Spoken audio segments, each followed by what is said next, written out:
This is Steve Marsh's farm, located in Kojonup, Western Australia. Steve is one of many farmers in Australia working to bring high-quality organic foods to market. He loves his land, he loves growing organic, caring for his grain and raising his sheep. But recently, something happened that may cost him and his family their farm.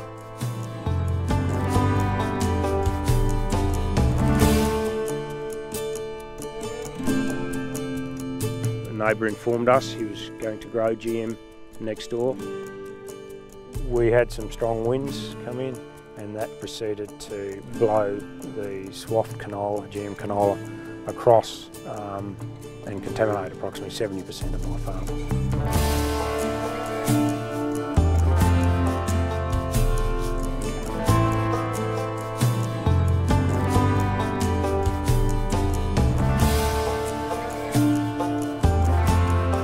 The legislation did not have any statutes that required strict controls on GM farmers. Did not require precise registers of where plantings occurred, GPS locations, size and so forth. It did not require buffer zones beyond a voluntary system of 5 metres.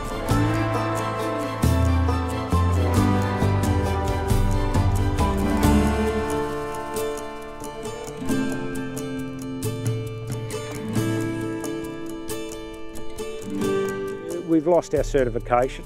It's had a dramatic impact on our financial situation. Nobody wants to take their neighbour to court.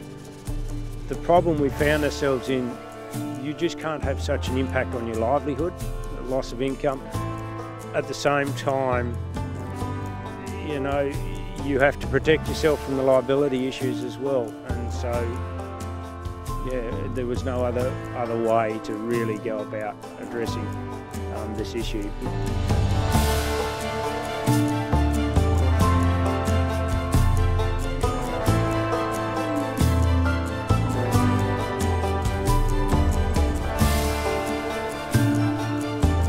While Steve practices organic farming, and this is a vital issue for the organic industry, contamination like this has the capacity to also gravely affect conventional, non-GM farmers. What happened to Steve has already happened to other farmers.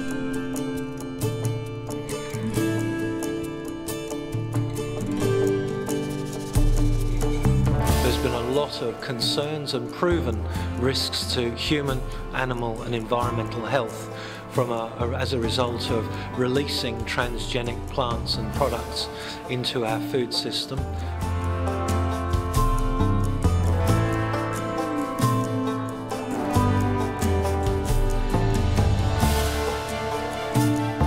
It's important to realise that this is the landmark case. This is going to determine whether or not people can actually farm in the way they choose to farm. It's about protecting that right to choice.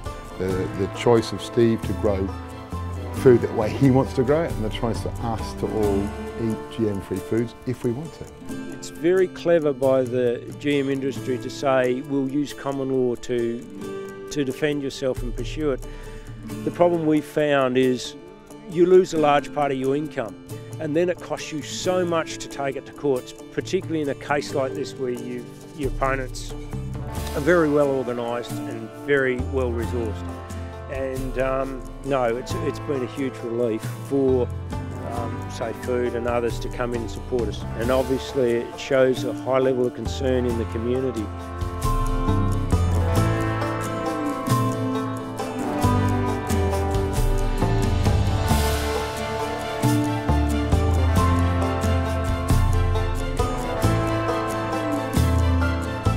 We'd made that commitment. I discussed with my wife.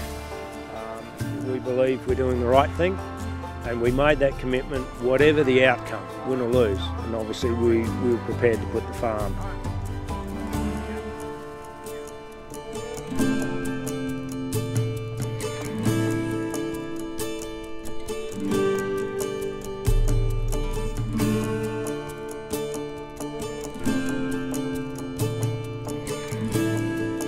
for Steve to take this stand, it's very easy for us to sit back and go, well, that's great Steve's doing it and good luck mate and hope it goes well, but I think it's also a matter of us providing support to Steve.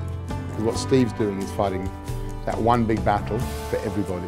And really everyone has an interest in this case should get behind and support Steve.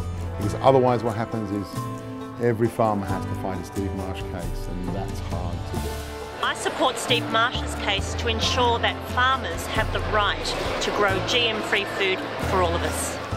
Steve Marsh may be in Western Australia, but he's actually in your pantry, in your fridge, in your local supermarket, wherever and whenever you put something in your mouth, Steve Marsh is there.